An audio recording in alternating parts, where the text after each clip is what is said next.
You do learn some skills from covering politics, that's for sure. Lifelong skills.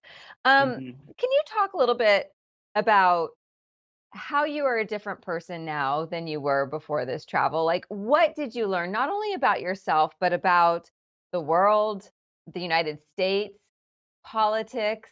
Like, what has shifted for you, both personally and externally?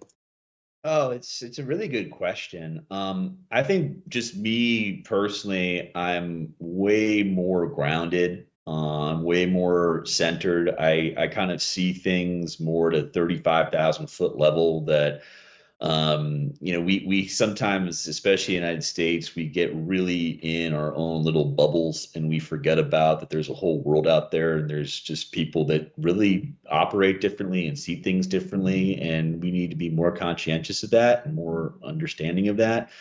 I would say part of what I found so fascinating on my journey was my own exploration of my American identity.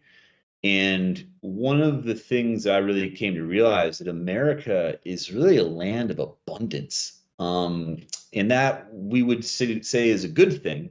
But I think sometimes that abundance, it it it it it blinds us to some of the more nicer things. And what I mean by that is like, we're not as in tune with nature as we could be, or we're not as in tune with our fellow human being living next door to one another. I mean, one of the things that you see in a lot of other countries is that neighborhoods, there's a real sense of connective tissue.